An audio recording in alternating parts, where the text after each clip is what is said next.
Hello and welcome to Operation Collision Point, the fourth and final season of Year 9 of Rainbow Six Siege.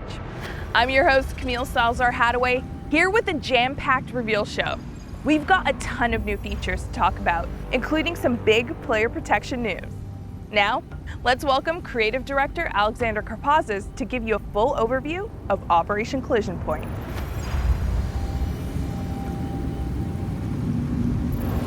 This is Operation Collision Point, and it's our grand finale of seasons in this year. It ends with a bang, and it brings to the table everything we've been working on together this past Year 9. We can't wait for you to get your hands on these new features. It starts with crossplay. We are allowing PC players and console players to finally play together with the crossplay feature, so that wherever you are, whatever platform, you can play together with your friends. You're going to see the reputation system come online with all of the feedback that you've provided us in the past. We are remastering Blackbeard, and he is the true point man in the Siege roster. Balancing teams brings some balancing changes too, not just for shields in general, but some other operators that you might see. We're so thankful for all of you who participated in the beta of Siege Cup. It launches for everyone in Season 4, so everybody can play Siege in tournament mode. You'll be able to playtest all of what we announce next week and let us know your feedback through our 6 Fix.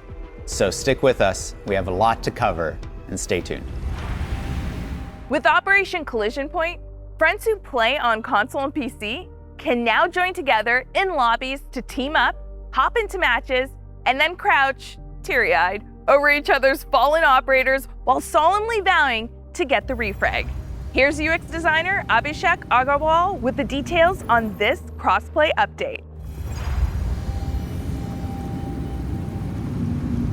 As we introduce PC and consoles crossplay, we know that fair play, especially cheating, is a concern. So we are excited to confirm that Mousetrap V2 will be a part of this feature to keep things balanced. We'll share more details about Mousetrap in our next segment, but for now, we are excited to bring crossplay between all platforms in Siege. Console players will have 3 pools to play in: the platform-specific pool, the consoles-only pool, and the PC crossplay pool. They'll be able to select that in the crossplay matchmaking setting in the options menu. To ensure a safe experience for console players in the PC pool, we have made console players indistinguishable from other PC players. Players will be able to invite each other seamlessly across PC and console platforms through Ubisoft Connect. Console players will be able to progress both their PC rank as well as their console rank by playing directly on consoles in the relevant pools. The Year 9 plans we revealed in Sao Paulo earlier this year included a lot of player protection features, and this season is the culmination of all those plans. Alexander Karpazis and UX designer Roland Poe are here to give you the full rundown. With the changes to crossplay, we're looking at Mousetrap now. Now that keyboard and mouse is allowed to play on console with PC players, we will be re-examining the way that we tackle players who try to circumvent that. We have a new 3-strike system that detects if you are playing with mouse and keyboard in the wrong player pool. And on the 3rd strike, you'll be moved to the PC pool for 90 days. Our machine learning model is constantly improving with players playing the game. So we're becoming more and more accurate over time. And the fact that we are releasing this now means that we're confident in the system detecting the right players. Cheat match cancellation is coming in Season 4. And that means we can react faster to detecting cheaters and getting them out of the game as soon as possible. If you're in a match with a cheater and they're banned, you will see the notification pop up and the match will be canceled. The player will be removed from the game, and every legitimate player will not be punished for canceling the match. Throughout Year 9, we've worked on the reputation system refresh. That means we've changed everything top to bottom, front to back. And everything starts with the actions that are tracked in-game. we're introducing a new concept called units. And these are standardized ways of understanding actions and act as the building block for your reputation. The goal of the reputation system is to catch recurrent and highly toxic players, guide and reward players who are showing positivity. And the way we're achieving that is looking over a long period of time to really understand a pattern of players' behaviors. Over the past 100 matches in 90 days, what has a player been up to? This means that a single errant grenade throw that bounces away you didn't expect isn't going to send your reputation plummeting. What will is repeated patterns of disruptions. We're introducing a new visualization called the standing map. This will show you your positive and negative units, as well as exactly where you are in the standing. So how close are you to achieving that next upper bracket? One final note is that with the launch of the refreshed reputation system, everybody's scores is getting reset. That means you'll start the season with 0 positive units and 0 negative units. We really want you to engage with the system, understand it from the beginning. You helped us create this refresh system, and we'll be listening to your feedback once again, and together helping to create a safe and positive play space for everyone. Toxic communication is never acceptable. Full stop. And with Year 9 Season 4, Rainbow Six is taking a strong stance against toxic communication with the introduction of automated text chat moderation. And that means that every message that's sent in the text channel will be assessed, and those that are determined to be disruptive will either be flagged or prevented from being sent in the first place. And the way we determined which messages were disruptive was to assemble a diverse team and go through many different categories and establish varying levels of acceptability. A good rule of thumb to think about is, if you were in this room with 9 other strangers, would you and they be okay hearing these things? Saying these things? And if the answer is no, then those are the sort of messages that might get flagged or removed. If a player sends multiple flagged or removed messages during a match, they will be automatically muted for the rest of that match.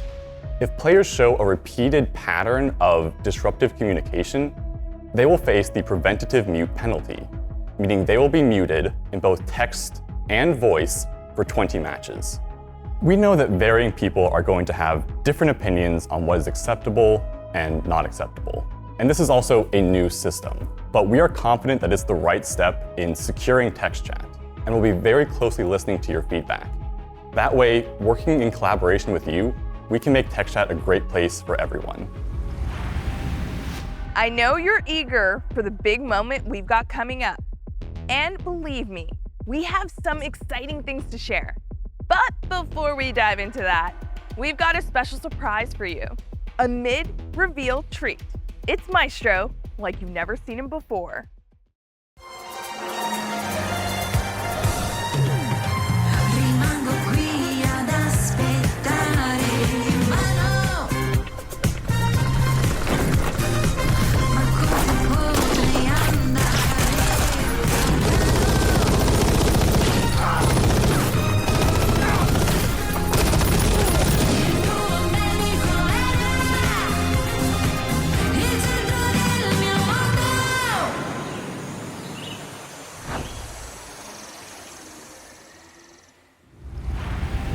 Even on vacation, he's so cool. Next up, we've got a peek under the hood of some improvements to the matchmaking system that live content director Christopher Budgeon is going to walk you through. This season, we're bringing 2 new huge improvements. One is team rebalancing, and the other is Phantom Player. Phantom Player is a new way that we calculate skill of a squad. How that works is that it takes 2 aspects into account. One is the size of the squad. So are you 2, 3, 4 players within a squad, or a full stack, for example, because you're giving call-outs, you're playing and coordinating with each other, maybe getting a refrag off of each other. These are all elements that players who are playing separately are not able to do, certainly not as easy. Another is the difference of skill within that squad. So for example, if you're a champion pairing with a copper, that would be a large difference in skill. If a champion pairs with 4 coppers to drive down their average skill, it's not really fair to anybody in that lobby.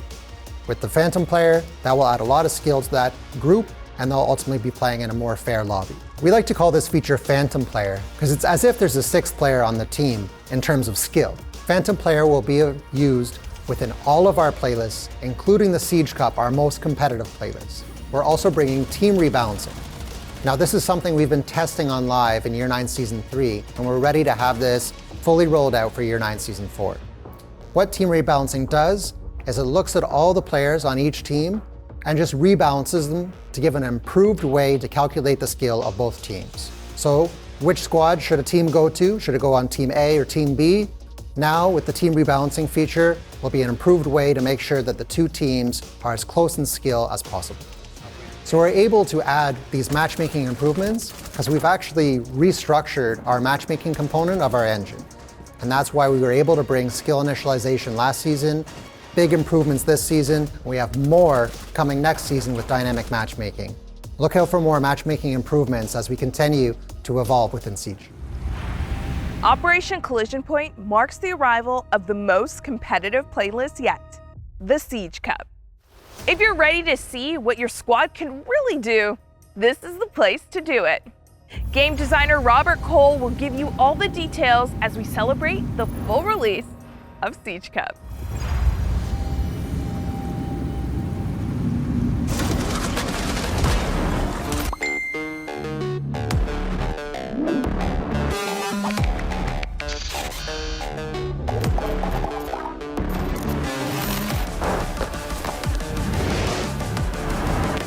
Let's do this.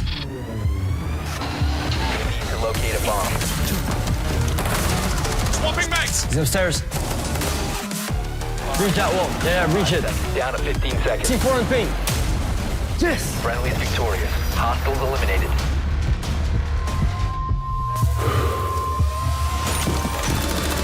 Go, split together. Planting, make noise. 15 seconds. It's the final, let's get the win. Friendly's victorious. Hostiles eliminated.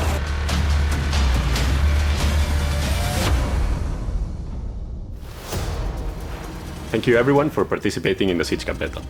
Coming next season, we will be inviting everyone above clearance level 50, including console players, to Siege Cup, so that everyone will be able to participate. We want Siege Cup to be the most competitive moment in the game, so matches in Siege Cup will have 8 rounds instead of the 6 of ranked, together with a roll swap after the 4th round. Apart from that, the map selection of Siege Cup will be handpicked in advance, so that players will know in which map they will compete days before each Siege Cup. As we announced previously, we'll be bringing our new Phantom player algorithm to Siege Cup. This means that teams with big skill disparities will be placed in much harder brackets. The release of Siege Cup is a big milestone for us. But we're not stopping here. We have a big list of features and improvements to make it the best version possible.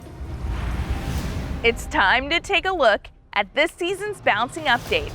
And here's what we've got on the docket. Sen, Ying, and every operator who uses a shield. How will they be affected? That's what Game Director Joshua Mills is here to tell you. Kicking off Season 4 of Year 9, we're going right after a problem that we're already seeing in our community, which is our ballistic shields. So fundamentally, they're performing in a more aggressive state than we intended, and we want to go in and address that. So what are we doing? 1. Melee priority will now be properly respected. For example, a player melees a shield causing a guard break. The shield user will no longer be able to cancel that shield break with their own shield bash. 2. Consecutive guard breaks will now have a stacking benefit. That defender can now increase the intensity of the guard break exponentially. Meaning if Monty does nothing, you will be able to achieve a 100% guard break opening even on an extended shield. 3. We no longer ignore guard break actions due to the animation.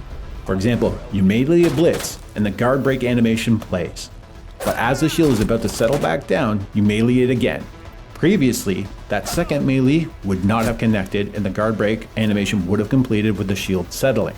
But now, that melee will connect and the guard break will be reset and have that increased intensity as mentioned before. Now jumping onto the shield mechanics themselves. Suppress the Fire is a tool to stop shield users from sprinting and closing the distance. Suppression will now require less bullets to trigger, from 10 to 5, and less bullets to reach the maximum intensity of suppression from 40 to 20. Maximum suppression lasts for 7 seconds when not receiving any additional damage. The shield bash damage will also be reduced. We're taking it from 65 damage all the way to 0. We are realigning to a core principle in Siege that if you want to be lethal, you must be able to receive lethal. Being lethal means being vulnerable. The last change is that we're modifying the shield collision detection when shield bashing to more closely follow the detection used for knife melees. This will eliminate some odd moments when a shield bash hits when it otherwise shouldn't have. We're also tackling Ying in Season 4. We're going after that frustration around the fact that she can almost instantaneously flash a sight and enter it all at once. What we want to do here is require Ying to have a little more precision on how she deploys her candelas, but also give our defenders a chance to react to them. It may be known or may not be known, but you can actually shoot the candelas before they go off, and defenders will now have a bigger window in order to do that. In Season 4, we're looking into Sens. They've had a low presence in the game since they were introduced. We're looking to add a little more functionality and utility to the gadget for more strategic play. The Rue. What can it do now? 1, Sens can toggle it on and off at will. So if the wall's deployed, they can go ahead and turn it off. They can even deploy the gadget off and then turn it on whenever they feel like it. Additionally, the Rue emits a light wall, so it's not a smoke. All gadgets that can normally see through smoke will no longer be able to see through the wall. As we continue to enhance Siege, we're introducing something that will make every match count even more. The team is rolling out the beginnings of a new progression system to track milestones and achievements that you earn just by playing. To explain how it all works, please welcome UI artist Gaston Rojas. Our goal of introducing the badge system to Siege is to reward your long-term engagement by earning badges through in-game achievements. There will be badges for everyone, no matter your skill level, but mastery is highly rewarded. To unlock badges and upgrade them, you must complete different challenges. There are elimination challenges that require kills or assist with certain weapon loadout. There are also badges that you can unlock by playing with a full permit squad. Others that you can unlock on your own, by making plays and using game tools, like rappelling or drones. For now, there will be 22 badges, and more on the way, with 4 different tiers to upgrade: bronze, silver, gold, and chrome. The more you progress on the challenges, the fancier the badges you will unlock. Career is the new player centralized hub that organizes replays, rank, reputation, and future stats into one place. This is just the beginning, so expect more additions to track your progress. Blackbeard. Once a feared point man, this operator has seen less action in recent years as the game has evolved. But now, it's time to bring him back into the spotlight. Joshua Mills will explain everything about Blackbeard's remaster, but first, Blackbeard makes his triumphant return to Siege Tales.